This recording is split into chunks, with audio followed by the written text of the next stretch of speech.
Bagong hari ng kalsada. Ganito inilarawan ni Senator Raffy Tulfo ang mga e-trike at mga e-bike sa deliberasyon ng Senado sa 2026 budget ng Department of Transportation.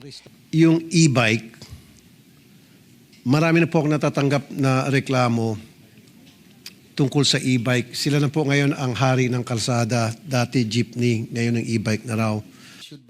Sa iprinisentang video ng senador, ipinakita rito ang mga insidenteng kinasangkutan ng mga nasabing sasakyan sa kalsada. Ang isa nga sa mga ito, tumilapot matapos mabundol na sasakyan matapos sa dumaan sa isang intersection. Dito isiniwalat ng senador ang kawalan ng insurance ng mga e-bike at paggamit ng mga ito bilang pangnegosyo kahit na hindi ito rehistrado sa Land Transportation Office sa ilalim ng Republic Act No. 4136 Section 5 o Land Transportation Traffic Code, kabilang ang mga electric vehicles, battery-powered e-bikes, hybrid plug-ins at light electric vehicles o LEV na kinikilala bilang motor vehicles, bagay na dapat rehistrado. Lumalala po yung problema sa e-bike. And itong mga nag-e-bike, of course, nagsasakay sila mga pasahero. Walang mga lisensya. At of course, dahil hindi sila rehistrado sa LTO, wala din po silang mga insurance, third-party liability. So kapag sila po ay nakasagasa, then sorry na lang. Kapag ang isang LEV, e-bike o e-trike ay pumasok sa national highway kung saan sila bawal at lumalabag sa traffic regulation, may kapangyarihan ng LTO na mag-apprehend at when warranted, impound the unit. Ang mga insidente sa kalsada na kinasasangkutan ng mga e-bike, isa rin sa ikinababahala ni John kung kaya't sang-ayon siya sa paghuli at pag-impound sa mga ito. Actually, meron talagang mga ganyan eh. Minsan kapag binusina mo, sila pa yung galit. Meron ganyan marami. Kaya minsan nasasabi meron sangkot minsan sa kalsada. Pero alos lahat naman kasi kung mawawala din yung e-bike katulad niyan, inano naman ng LTO na bibigyan muna ng palugit ang mga e-bike na para sa mga hindi kagad sila matanggal. Hindi lang din natin masabi, syempre iba gusto rin kumuha.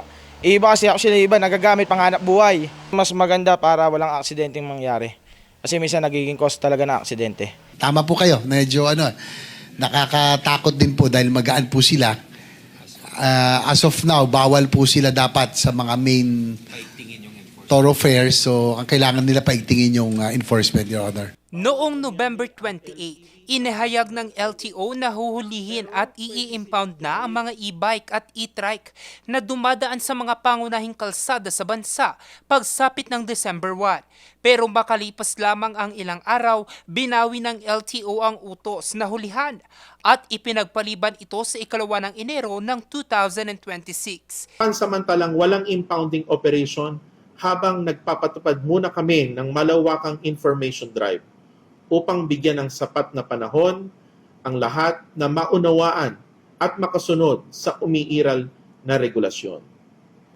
Simula December 1, 2025, magiging visible ang ating LTO enforcers and personnel sa mga kalsada para isulong ang information drive at ipaliwanag sa publiko ang tamang paggamit ng LEVs. Pagdating sa January 2, 2026, magsisimula na ang strict enforcement at wala ng extension. May karagdagan pang paglilinaw dito ang LTO. Bawal bumiyahe ang LEV sa National Highway. Pero pwede silang tumawid bilang bahagi ng normal traffic flow. Ang pinagbabawal ay ang pag-cruise o pagbiyahe mismo sa highway. Hindi ang pagtawid sa tamang tawiran. Sa kabila nito, maaari pa rin gamitin ang mga e-bike sa secondary roads, depende kung hindi ito sakop ng mga ordinansang ipinapatupad ng mga LGUs ukol sa mga e-trike at e-bike. Jose Robert Inventor, RNG News.